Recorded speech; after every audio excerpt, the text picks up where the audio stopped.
So I was a lawyer at the time, and I was working initially as an external lawyer and then internally for AOL, and so AOL kind of came into the UK market at a turning point really for the internet industry. And I think ISPA had been going probably for about a year before we really got involved. But before then, it was very much about capacity, small internet service providers buying capacity from BT for corporate use, basically, or for individual use. But there wasn't a kind of mass consumer internet market at that stage. And AOL kind of really accelerated the growth of that market in the UK. And one of the issues that came up very early on was one of illegal content. It was a very live issue, and it was one where we needed a kind of industry-wide response, not just one from AOL. And I think that was when I first became aware of ISPA, and the fact that ISPA was starting to become a voice for the industry on these kind of issues. And I think by that stage, ISPA had possibly already set up a group that would go and talk to ACPO, who were the Association of Chief Police Officers. So there was a dialogue going on, and we kind of joined in that way. And then I started going along to the association meetings. And it was a really interesting time because there was a bit of tension within the group, because the group was expanded to include BT, because BT was obviously becoming a big internet service provider, but it was also the kind of enemy for a lot of the people who were involved in ISPA, because they were the controller of bandwidth, basically. So anybody who wanted to buy or provide access to the internet to their clients at that stage had to go through BT. And so they were something of a bottleneck. They were an old monopoly. They were considered to be charging too much money, to be trying to protect their own position. So having an organization that could kind of be an umpire in those disputes was something that ISPA handled as well for a long time, giving, and a lot of ISPs at that time were kind of one man in an attic, using their capacity and buying some bandwidth and so on. And so ISPA did that role really well. But then obviously ISPA was becoming aware of these much larger industry-wide issues that were starting to come up thick and fast. And so they became a focal point for all of that. So we needed to kind of educate the public, to take a responsible position and to try and work out a solution. And ISPA was really involved in all of that. And as part of that process, we came up with and devised a code of conduct that all ISPA members then agreed that they would sign up to and comply with. And I think that was a big mark in the sand for ISPA, as a self-regulatory industry body. They were really taking on that model of here's how we as an industry regulate ourselves. Please allow us to do that, and don't regulate us through the law. Because there was a lot of clamour at that stage to change the law so that there was more responsibility on ISPs for everything. And funnily enough, that conversation has not really gone away. You can see how Facebook is still being, it's suggested that Facebook are responsible for everything that happens across their servers. And, I can understand both sides, but there has to be a kind of educated response to it. And I think that was what ISPA was trying to do, and in corralling all this disparate group of internet service providers and saying you are going to act as one body in relation to these really serious issues was a massive step forward, both for the industry and for ISPA as an organisation.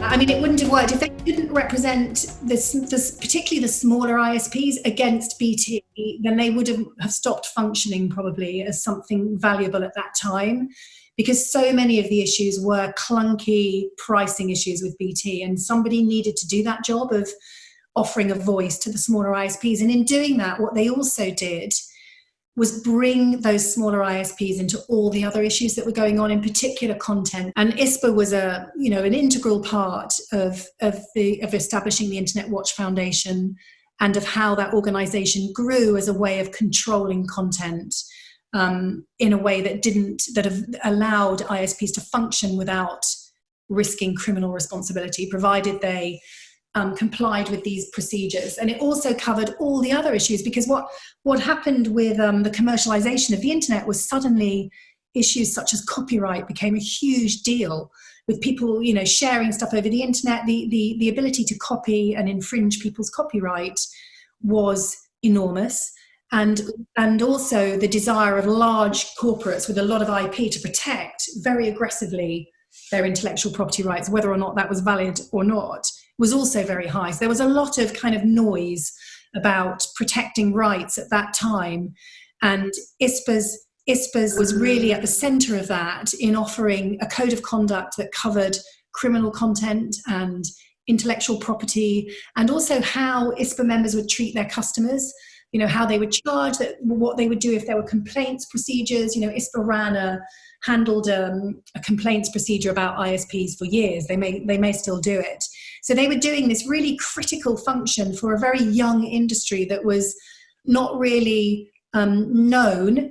Some of the providers were known, so your big AOLs and BTs were known, but a lot of the smaller providers didn't have that kind of reputation, and this offered them a kind of support and infrastructure that they wouldn't have had otherwise, and a way of operating that allowed them to play in a much bigger arena and be involved in discussions around policy at national level on content and policing and copyright and so on.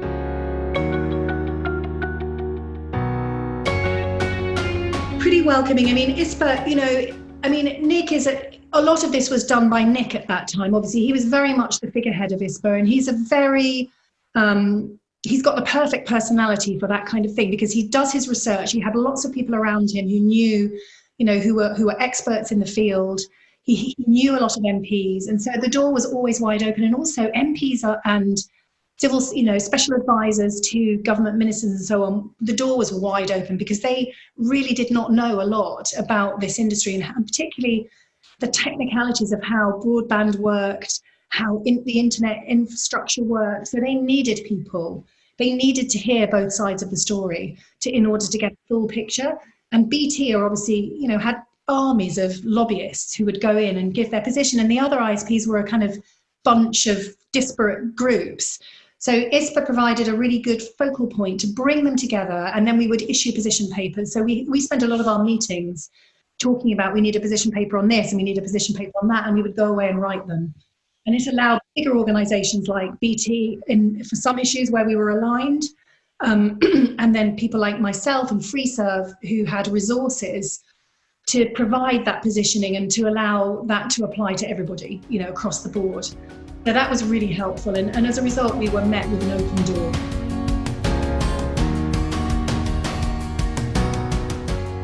I think it was, I think the greatest achievement of ISPA is that we do not have a very top-heavy regulatory regime in the UK governing the internet. And I think that a lot of that was due to the fact that we put in place a transparent, it wasn't perfect, but it worked as a regulatory process, self-regulatory process through ISPA, and that ISPA was at the forefront of government relations and managed that process really proactively and effectively for a number of years. And I think that, the internet landscape could have looked really different. And I think that threat is an ongoing one, with everything that's happening with privacy, where ISPA have also been very, very present in all the discussions with the Information Commissioner and so on.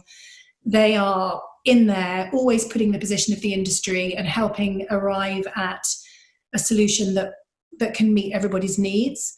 So I'm sure that role is one that's ongoing, but at the time it was really critical, because I think, as we can see now with what we're living through with COVID, rushed through legislation to deal with a panic situation is often not good. And we managed to avoid that situation and to go into a self-regulatory process that enabled the industry to take off, but allowed those really necessary protections of copyright and criminal content. And those were the two main ones, and other issues around liability and legality to be dealt with through these self-regulatory procedures. I think that was a really major achievement, and bringing together, organisations of massively different aims and size and ambition and so on, and getting them all to speak relatively with one voice was a big achievement.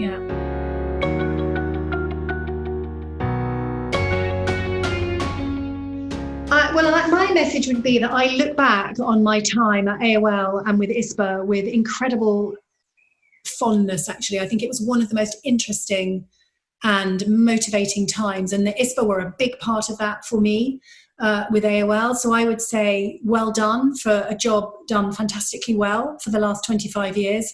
I think that when I look from my position as an outsider, but I'm really interested in all the policy stuff around the internet still, and I see that, you know, the technologies are really different, but a lot of the issues are fundamentally the same. But they get more serious as the internet becomes more a part of everybody's day-to-day life. So I see lots of issues where, you know, a voice like ISPA's now is really needed. And so I wish them to continue in the same manner as they have done. Yeah.